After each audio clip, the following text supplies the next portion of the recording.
Hello everyone, welcome to EduTap. So in today's session, we are going to discuss a very important finance news article that is about the Reserve Bank of India that has issued the new norms, the new framework for the NBFCs, and that will be in effect from 1 October. So the name of this framework is Large Exposure Framework. So what is this Large Exposure Framework? Okay, what is this large exposure? What is this NBFC upper layer? All of this we are going to discuss in today's session, and let me tell you that this is a very important notification, as about the large exposure framework was also discussed in the scale based regulatory framework when it came, as well as this notification has just came before the exam, so it become more important. So now before starting with the session, please subscribe to our YouTube channel if you are new to the channel, and join our Telegram channel for the PDF of this session, and you can get the link of the Telegram channel in the description box below. So now starting with the large exposure framework for the NBFC UL. So this large exposure framework has specially come for the NBFC that are in the upper layer. But what is this NBFC in the upper layer? So when the scale based regulatory framework came, that was given by the Reserve Bank of India, and it was said that this will be effective from 1 October 2022. Okay, in this scale based regulatory framework, the NBFCs had to be divided into 4 layers. Base layer that have the minimum regulations, then middle layer that have a little higher regulatory regulations, then the upper layer stringent, stronger regulatory regulations, and then the top layer will have the most regulatory regulations by the RBI. So now, according like which NBFCs will come in the base layer, which will come in the middle layer, this was according to the size, according to the activity that they are doing, and according to the perceived riskiness that the NBFCs have. So NBFCs will be divided into these 4 layers according to the size, activity, and the perceived riskiness. So the NBFCs that will come under the upper layer will be the top 10 eligible NBFCs in terms of their asset size shall always reside in the upper layer irrespective of any other factor. So it will be decided by the RBI that which NBFCs should come under the upper layer, and that need higher regulatory framework, that need higher regulations, that will come under the upper layer.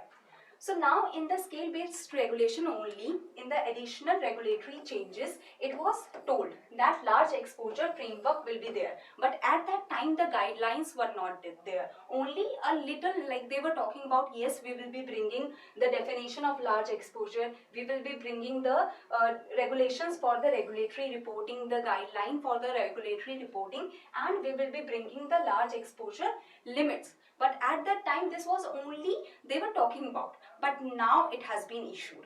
Now the definition under the large exposure framework, the definition has come, the regulatory reporting guidelines has come, and the limits has also come. So you can understand that from then onwards it was a hot topic. We can say that RBI was saying that yes, we will be bringing this large exposure framework, and now it has come. So now the RBI announced a series of changes for non-banking lenders, that is NBFC upper layer, to identify large exposure on scale-based regulation. So the rules, the framework has come now. These norms are aimed at addressing credit risk concentration in NBFCs. See what happens, that large exposure. When we talk about large exposure, that is exposure means that the loans that are being given, the investment that is being done. If the loan is a large loan, if too much loan is given to one entity only, and that entity goes insolvent or it is not able to repay, then the NBFC will go down with that entity. Okay, the NBFC will come under the financial distress, will come under the crisis. So if major big loans is given to this company, is given to this entity, and this entity is not able to repay, then this NBFC will, that has given the exposure, that has given the loan, will be in big trouble, in big financial distress. And when the upper layer NBFC, that is when the huge asset size that has a NBFC goes down, many other companies with it goes down. So not so that doesn't happen. These norms are aimed at addressing credit risk concentration so that not too much credit goes to one entity. Okay. These instructions will be applicable from October 1, 2022, when the scale-based regulatory framework will also start operating. Okay, and then we will know that which NBFCs are under the upper layer according to the RBI. So large exposure, what is the meaning of this large exposure? We have discussed that exposure means that loans that is given or the investment that is done on a entity. Okay, so the sum of all the exposure values of an NBFC UL to a single counterparty and or a group of connected counterparties, if it is equal to 10% or above 10% of the eligible capital base. What does it mean? It is very technical, we can say. So let's break it down. Okay, so when your loan, let's say it is exposure is loan, so when it is given to one entity, to a single counterparty, that is one entity the loan is being given, or group of connected counterparties, that is the subsidiaries of a same company, that Reliance have many subsidiaries. So the loan is given to the same company's subsidiaries or to the company as well as its subsidiary. So that is connected counterparties. Okay, so that is connected counterparties. So if the loan is being given to them, it becomes a large loan, it becomes a large exposure. When does it become? When 10%. When 10% or more than 10% of the eligible capital base. Now eligible capital base according to RBI is the tier 1 capital, as it was defined under the notification of large exposure framework. So if more than 10% of your NBFC's upper layer eligible capital base is given to a single counterparty or group of connected counterparties, then it becomes large exposure of the company. I hope now you understand. Okay, 10% remember.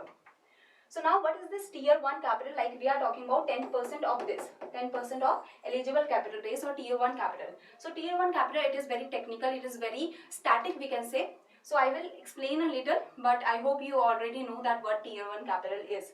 Okay, tier 1 capital is, here it has been said that it is profits that is being accrued during the year will be reckoned as the tier 1 capital for the purpose of large exposure framework, as well as tier 1 capital, it is being said that according to 2016 directions. So in this 2016 directions, the tier 1 capital was defined as the owned fund and the perpetual debt instruments issued. That is, see, tier 1 capital, it has two segments that we can say: common equity tier 1 and the additional tier 1. Okay, common equity, both of them, tier 1 as a total is the most liquid, we can say most reliable capital with the company, that the company can use during the financial distress.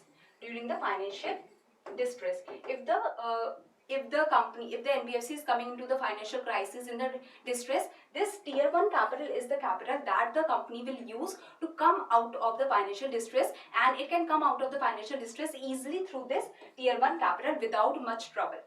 And it has the profits, we can say, in the common equity tier 1 has the retained earnings and the shareholders equity, we can say. 81, that is the additional tier, has the perpetual bond that has no maturity. Okay, bonds that have no maturity. So this is the tier 1 I have told in brief, but this is a very big topic and this is under the Basel III norm. So if I go into this deeper, it will be a big topic. But I hope you have understood this much, that eligible capital base means the liquid capital base. Okay, the reliable capital base, that if it is 100 crore, so the company can use this 100 crore easily to come out of the distress. So even if the 10% is not coming back, the large exposure is not coming back, then we can pay, the NBFC can pay through this. Okay, so 10% of the eligible capital base of the tier 1 capital. Now we can move to the large exposure limits single counterparty. It has been only defined, the large exposure has been only defined as 10% of the eligible capital base. But this is not the limit of the large exposure. This is the starting. Okay, starting of the large exposure. 10% or above 10% will be called as the large exposure to a single counterparty or group of connected counterparties. So now we will see the limits. The sum of all exposure values of an NBFC to a single counterparty, if it should not be higher than 20% of the NBFC UL sub-label eligible capital base at all times. So it should not be higher than 20%. Then the board of the NBFC UL may allow additional 5%. So the upper limit is 25%. It should never be upper than 25%. It has been said under the large exposure framework, under the limit. So it should not ever be higher than 25% for the NBFC upper layer. Okay, so this is 5% extra when the board decides, or when the policy approved by its board directors setting out conditions under which exposure beyond 20% may be considered. So there will be some settings that will be done by some approval that will be taken by the board, and the board will make this conditions beforehand only. Next is recording, and if it is not beforehand done, then you have to in writing give the exceptional reasons that why you have done this extra 5% of the lending that you have done, the exposure that you have done. So record in writing the exceptional reasons for which exposure has gone beyond 20%, and it can never be above 25%. But there is one condition: when the upper layer NBFC is a NBFC that is an infrastructure finance company, and that is, it is giving loans for the infrastructure, it is doing investment for the infrastructure, then it can go 30%. That is 5% higher than the 25% range. Only in that condition it can go 5% higher to 30%. That is, an NBFC UL may exceed the exposure limit by 5% of its tier 1 capital. As I told you, the eligible capital base is tier 1 capital. For exposure to a single counterparty in the case of infrastructure loan or investment, and however still a single counterparty limit shall not exceed 25% in any case for the NBFC UL. In case of NBFC, that is IFC, only that can give 30%. So limits you have to remember, that is the must in this notification. Okay, so 30% for the IFC, for the infrastructure finance company. For the other upper layer companies, you can only do 20%. Okay, 25%. So now groups of connected counterparty, we have understood about single counterparty. To single counterparty 25%, 30%. Now for group of connected counterparties, the sum of all exposure values of an NBFC upper layer to a group of connected counterparties shall not be higher than 25% of the NBFC UL, that is eligible tier 1. Of the tier 1 capital, only 25% you can give to group of connected counterparties, and they're like provided that IFC may exceed the exposure limit by 10%. Okay, of its tier 1 capital to for exposure of a group of connected counterparties. So here 10% range is given. There the 25% was for the upper layer, and for the IFC it was 30%. Here it is 25% for upper layer, and for IFC it is 35%. Provided further that NBFC UL may exceed the exposure limit by 10%. Here also NBFC UL has also been given a limit for 10%. Okay, exposure limit higher for 10% if they are doing exposure in the investment loan and or in the infrastructure loan or investment. You can understand it better, you can remember it better through this table. That for the single counterparty 20% is the limit, but additional 5% can be given if the board approval is there, or additional 5% can be given if the infrastructure loan or investment is being there. Okay, that's why 25% is the excess limit. Like above 25% you cannot go ever in the upper layer, NBFC upper layer, if it is other than IFC. For the IFC, the upper limit is 25%, but you can go 5% additional if the board approval is there. And IFC's infrastructure finance company, it will of course be financing infrastructure. Okay, that's why this condition is not there, because this is, you know, that it is infrastructure finance company, it will be giving the finance to infrastructure only. Then group of connected counterparties that we were talking here, 25% is the limit for the upper layer, that is other than IFC. Additional 10% if exposure towards infrastructure loan is there, because we want to grow infrastructure. Our country needs infrastructure. So that's why the 10% additional exposure can be done. And for the NBFC, IFC, the total limit is, as I told you, 35%. The total limit is 35%. Okay. So I hope you have understood. Now what will happen if they breach these conditions? If these conditions are being breached, then what will happen? So any breach of large exposure limits shall be under exceptional conditions. That something exceptional has happened.